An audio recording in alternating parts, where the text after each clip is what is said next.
नमस्कार. मालिकेच्या आजच्या भागामध्ये आपल्याला पाहायला मिळणार आहे की कावेरीवरती आता विनाकारण आरोप झालेला आहे तो यशच्या बाबांना मारल्याचा. खरं तर कावेरीने असं काहीही केलेलं नाहीये.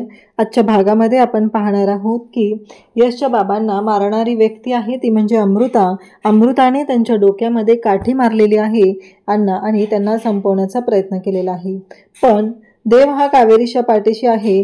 बाबांची तब्येत आता बरी होत आहे. डॉक्टरांनी सांगितलेलं आहे की त्यांच्या जीवाचा धोका टळलेला आहे. आणि त्याचबरोबर हे सगळं जेव्हा घडत असतं तेव्हा मात्र माच्या मनात असलेला कावेरीबद्दलचा विश्वास मात्र कमी झालेला आहे. त्यामुळं मात्र कावेरीबद्दल चुकीच्या पद्धतीने विचार करत आहे. आणि त्याचबरोबर हे सगळं जेव्हा घडत असतं तेव्हा मात्र इकडे हे सगळं बोलत असते ती म्हणजे कावेरीला. बाबा आता शुद्धीवर तर यायला लागलेले आहेत, परंतु माने मात्र कावेरी आणि तिचा फोटो घेतलेला आहे. तो फोटो लायटरने पेटवलेला आहे, त्याची राख केलेली आहे आणि अक्षरशः ती राख कावेरीच्या तोंडाला लावलेली आहे आणि सांगितलेलं आहे की हे जे काही आहे ना, हे तुझ्यावर मी दाखवलेल्या विश्वासाची राख रांगोळी झालेली आहे. एवढं लक्षात ठेव, कारण मी तुझ्यावर पूर्ण विश्वास ठेवला होता. पण ही गोष्ट का विसरते की हीच कावेरी आहे जी आपल्या घरावर येणाऱ्या प्रत्येक संकटाला ती तोंड देत होती. प्रत्येक संकटाच्या पाठीशी संकट आलं की कुटुंबाच्या पाठीशी खंबीरपणे उभी राहत होती. ही गोष्ट माच्या लक्षात का येत नाहीये? कारण विसरले का? कारण आता मात्र यमुनाने ज्या पद्धतीने सत्य समोर आणलेलं असतं, यमुनाने सांगितलेलं असतं की हिचं आणि यशचं एकमेकांवरती प्रेम आहे आणि यशला स्वतःच्या जाळ्यात अडकवण्यासाठी हिनं हे सगळं केलेलं कांड आहे. हे सगळं जे बोललेलं होतं तरीही अशा पद्धतीने सत्य समोर आलेलं असतं. आणि मात्र आता यमुना मला विचारत आहे की आता सांग काय निर्णय घेणार आहेस तू? काय करणार आहेस नक्की? बोल असं म्हणत ती मालाच प्रश्न विचारत असते. तेव्हा मात्र शांतच उभी असते. कावेरी म्हणत असते, मान्य माझं आणि यशचं एकमेकांवर प्रेम आहे, पण मी काहीही खोटं वागलेले नाही. मी कोणत्याही गोष्टी खोटं करून या घरात आलेली नाही असं ती सांगत असते. आणि त्याचबरोबर या सगळ्या गोष्टी जेव्हा घडत असतात तेव्हा मात्र कावेरी तिथंच बोलत आहे. अमृता मात्र खुश झालेली असते, कारण हे सगळं जे काही घडलेलं आहे त्यामध्ये अमृताचा खूप मोठा हात असतो. म्हणजे मूग घेऊन गप्प बसायचं काम ती करत असते. हे सगळं करून सुद्धा तिला जराही लाज वाटलेली नसते, कारण तिने शांतपणे तिथं उभी असते. तेव्हा सगळ्यांना प्रश्न पडलेला असतो. तेव्हा कावेरी मात्र सांगत असते की माझं आणि याचं एकमेकांवर प्रेम आहे, मान्य आहे मला, पण ह्या सगळ्या गोष्टी ज्या घडलेल्या आहेत त्या वेगळ्या पद्धतीने दाखवले गेलेल्या आहेत. मी माझ्या बाबांना नाही मारलेलं आणि मी बाबांचा खून नाही केलेला. माझ्यावरती ते आरोप झाले होते, पण मी असं काहीही केलेलं नाही असं सगळं बोलणं चालू असतं. तेव्हा कावेरी विचारत असते, कावेरी सांगत असते, परंतु कोणीच कावेरीचं ऐकून घेत नसतं. आणि त्याच वेळी इकडे यमुना म्हणत असते, तू गप्प बस ग, तू खुनी आहेस, तू स्वतःच्या बापाला सोडलेलं नाहीये आणि तू आमच्याशी काय बोलणार आहेस, आमच्याशी काय वागणार आहेस असं म्हणत ती बोलत असते. आणि तेव्हा मात्र इकडे अमृता हसत असते. अमृता म्हणत असते की फायनली मी ज्या पद्धतीने सत्य समोर आणलेलं आहे त्या पद्धतीने सगळं सत्य समोर आलेलं आहे, त्यामुळं तिचा फायदा झालेला असतो. त्यासोबतच इकडे पाहायला मिळतं ते म्हणजे आता म्हणत असते की बाद झालं, माझी फसवणूक झालेली आहे. आणि इकडे यमुना पुन्हा बोलायला सुरुवात करते, तुला काय वाटलं हे जर बाबांना कळलं तर? ज्यांनी तुला मुलगी मानलेलं होतं आणि त्याचबरोबर या माझ्या बाबांशी तू चुकीच्या पद्धतीने वागत आहेस, माझ्या बाबांना कळलं तर त्यांना काय वाटेल? हा प्रश्न जेव्हा विचारला जातो तेव्हा कावेरी माशी बोलत असते. कावेरी म्हणत असते की मी सांगायला आले होते पण तेव्हा बाबा तिथं होते, बाबांनी सगळं बोलणं ऐकलं आणि बाबांना सगळं माहिती आहे असं कावेरी बोलत असते. तेव्हा मात्र इकडे ह्या सगळ्या गोष्टी घडत असतात. कावेरी सांगत असते की हो, मी सगळं सांगण्याचा प्रयत्न केलेला आहे, मी सगळ्या गोष्टी बोललेली आहे. तेव्हा मात्र इथे सगळेजण ऐकत असतात, कारण माधवीची अवस्था तर वाईटच झालेली असते. तिला कळतच नसते की ही मुलगी काय बोलते, आता पुढे काय होणार आहे, हे प्रश्न उभे राहिलेले असतात. कावेरी मला सांगत असते की माझा हेतू चुकीचा नव्हता. या घरावरती आलेलं संकट माझं स्वतःवर आलंय समजून मी त्याच्याशी लढलेली आहे. या घराला संकटातून मी बाहेर काढलेलं आहे. मी कोणत्याही चुकीच्या हेतूने आलेली नाही. मान्य, इथं आल्यानंतर यशचं आणि माझं एकमेकांवरती प्रेम झालं, या सगळ्या गोष्टी झालेल्या आहेत, परंतु मी फक्त चिकूचा जीव वाचवण्यासाठी आलेली होती आणि काऊला दिलेलं वचन पूर्ण करण्यासाठी आलेली होती असं कावेरी सांगत असते. आणि बाबांना सगळं माहिती आहे कारण इकडे कावेरीला प्रश्न विचारलेला असतो की आधी का सांगितलं नाहीस, का लपवून ठेवलं. कारण इकडे यमुना म्हणत असते की हे बघ मा, ही सगळं आहे ना ती प्रॉपर्टीसाठी केलेलं आहे, हिनं पैशांसाठी केलेलं आहे. अगं जिने स्वतःच्या बापाला सोडलेलं नाहीये, प्रॉपर्टीसाठी स्वतःच्या बापाचा खून केलेला आहे. तिने आपल्या घरात खोटं बोलून राहिलेली आहे, तरीही तिच्याशी आपण एवढं चांगलं वागत आहे. बोल मा, आता काय शिक्षा देणार आहे. जिच्यावरती तू विश्वास ठेवलेला होता, एवढ्या सगळ्या गोष्टी केलेल्या आहेत, तिला काय शिक्षा देणार आहे ते सांग मला, असं बोलणं चालू असतं. आणि तेव्हा मात्र इकडे आता नेमकं कावेरी रूममध्ये येते. कावेरी म्हणते मी बाबांना बोलवून आणते, असं म्हणत कावेरी आता बाबांकडे आलेली असते. जेव्हा कावेरी बाबांकडे आलेली आहे तेव्हा मात्र आता प्रश्न पडलेला असतो.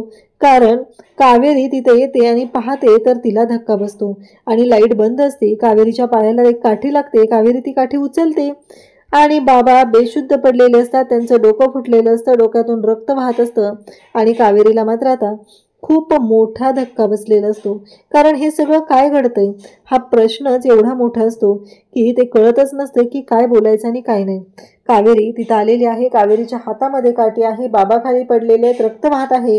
हे सगळं पाहून आता कावेरी सुद्धा जोरात ओरडलेली असते. यशी तिच्या पाठोपाठ आलेला असतो, सगळेजण असतात आणि आता कावेरीवरती आरोप होतो. कावेरीने बाबांना मारलेलं आहे, कावेरीने आपल्या बाबांना संपवण्याचा प्रयत्न केलेला आहे असं म्हणत सगळेजण ओरडू लागतात. कावेरीसाठी स्वतःसाठी सुद्धा हा खूप मोठा धक्का असतो. कावेरी म्हणत असते कसं शक्य आहे, मी काहीच केलेलं नाहीये. यश सुद्धा कावेरीकडे पाहू लागतो, कारण यशला कळतच नसतं एवढ्या कमी वेळात हे कसं पॉसिबल आहे. हा प्रश्न उभा राहिलेला असतो, परंतु कावेरीकडे आता उत्तरच नसतं द्यायला. कावेरी मात्र शांतपणे तिथं उभी असते. सगळेजण तिथं असतात. यश इथे संदीपला त्याचबरोबर बोलवतो, उदयला तिथं बोलवतो आणि सगळ्यांच्या बरोबर या सगळ्या गोष्टी तिथं चालू झालेल्या असतात. तेव्हा मात्र इकडे यश म्हणत असतो की डॉक्टरांना फोन कर. संदीप डॉक्टरांना कॉल करतो, डॉक्टरांना बोलवायला जातो. इथे सगळेजण कावेरीवरती आरोप करत असतात. मा म्हणत असते की तुझ्या बाबतीत काही चुकीचं बोललेले असतील म्हणून तू माझ्या नवऱ्याला संपवण्याचा प्रयत्न केलेला आहे. इकडे यमुना सुद्धा म्हणत असते की इथपर्यंत हिची मजल गेलेली आहे की हिने आपल्या बाबांना संपवण्याचा प्रयत्न केलेला आहे, आपल्या बाबांच्या जीवावर उठलेले आहे. आणि तेव्हा कावेरी म्हणत असते की मी असं काहीच नाही केलेलं, मी खरंच काही नाही केलेलं, असं कावेरी बोलत असते. तेव्हा मात्र इथे सगळेजण उभे असतात. कावेरी विचारत सांगत असते, पण आता सगळ्यांना माहिती आहे घरामध्ये लाठीकाठी चालवणारी कोण आहे, कावेरी आहे. आणि आल्या आल्या कावेरीच्या हातामध्ये काठी दिसलेली आहे, त्यामुळं सगळेजण चिडलेले असतात. आणि आता कावेरीचा हा मूर्खपणा नडलेला असतो. कावेरीने हातात काठी घ्यायची काय गरज होती, हातात काठी घेऊन उभी राहिली, कारण काठी तर बाजूला पडलेली होती ना, घेऊन उभी राहायची गरज काय होती. मा म्हणत असते की आता तुझं खोटारडं बाहेर पडायला लागलेलं आहे म्हणून तू माझ्या नवऱ्याला संपवण्याचा प्रयत्न केलेला आहे, इथंपर्यंत तुझी मजल गेलेली आहे, असं म्हणत मा बोलत असते. आणि मा मात्र भयानक चिडलेली असते. ती म्हणत असते की बाद झालं, आतापर्यंत खूप ऐकून घेतलेलं आहे तुझं, पण यापुढं नाही, असं म्हणत मा तिला बोलत असतात, तिच्यावर ओरडत असतात. तेव्हा मात्र यश म्हणत असतो की नाही, हे शक्यच नाहीये.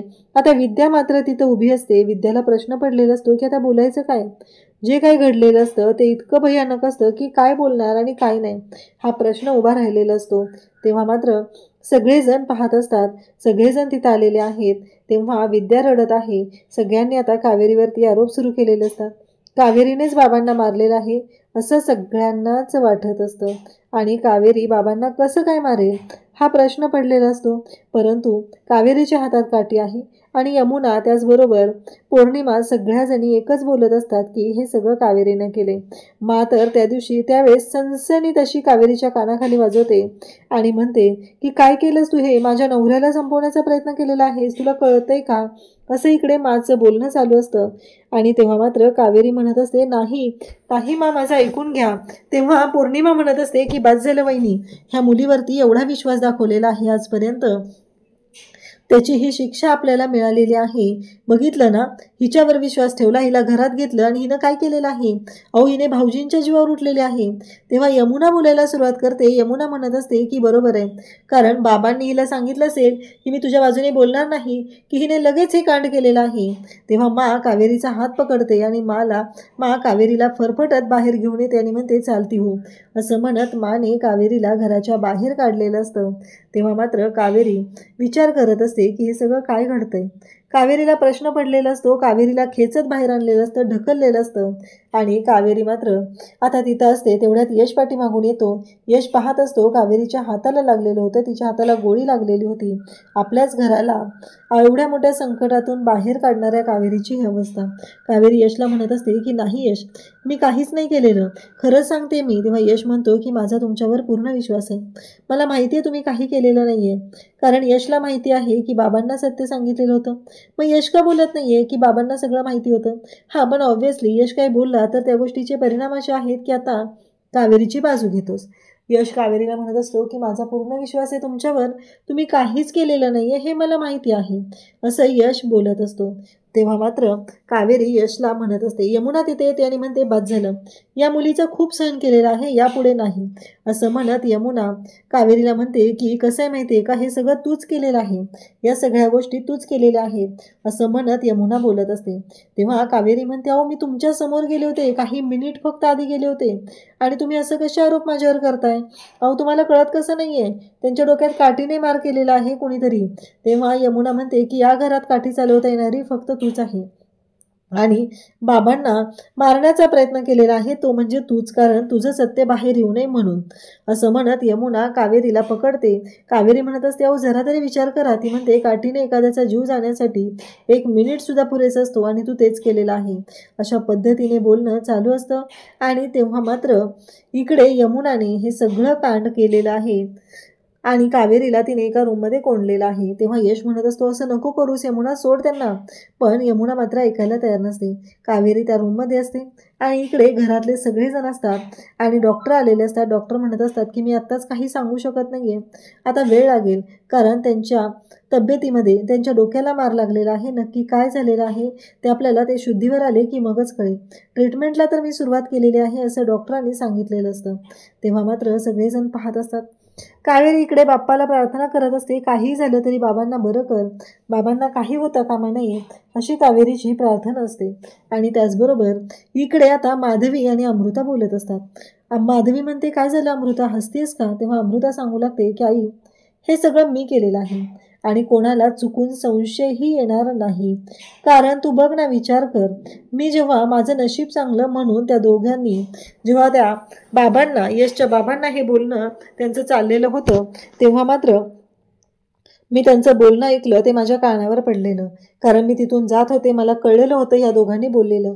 त्याचबरोबर मी या गोष्टीचाही विचार करत होते की नक्की काय झालेलं आहे. कारण तो जो फुलवाला आहे ना, तो माझा फोन उचलत नव्हता. तेव्हाच मला संशय आलेला. मग मी त्यांच्या रूममध्ये गेले, त्यांचं बोलणं ऐकलेलं होतं, तिथे गेले आणि त्यांना म्हणू लागले की हे बघा कसं आहे माहिती आहे का, माझं आणि तुमचं अजिबात वैर नाही, मला तुमच्याबद्दल काहीही प्रॉब्लेम नाही, माझ्या या हिट लिस्टमध्ये तुम्ही नव्हता. पण त्याचबरोबर हे सगळं जेव्हा घडत आहे तेव्हा मात्र ती म्हणत असते की आता मला तुम्हाला संपवावं लागणार आहे, असं म्हणत तिने बाबांना मारलेलं आहे. ही गोष्ट आता तिने माधवीला सांगितलेली असते. माधवीला पण धक्का बसतो, कारण ही मुलगी एवढ्या लेवलला पोचलेली आहे, एखाद्या माणसाच्या जीव जाईल इथपर्यंत कांड करत आहे. या गोष्टीचं मात्र नवल वाटलेलं असतं. इकडे आता देवाच्या समोर आलेली आहे आणि ती म्हणत असते की मी त्या मुलीवर जो विश्वास ठेवला तो विश्वास माझा खोटा ठरत आहे आणि मी हे सगळं माणसं ओळखायला चुकलेली आहे. परंतु इकडे आता बोलत असतात तेव्हा मात्र ती म्हणत असते की आता देवा तुझी परीक्षा आहे, माझ्या नवऱ्याच्या जीवावर जे संकट आलेलं आहे ते तुला सोडवावंच लागेल, त्या संकटातून आम्हाला बाहेर काढावंच लागेल, असं बोलत असतात.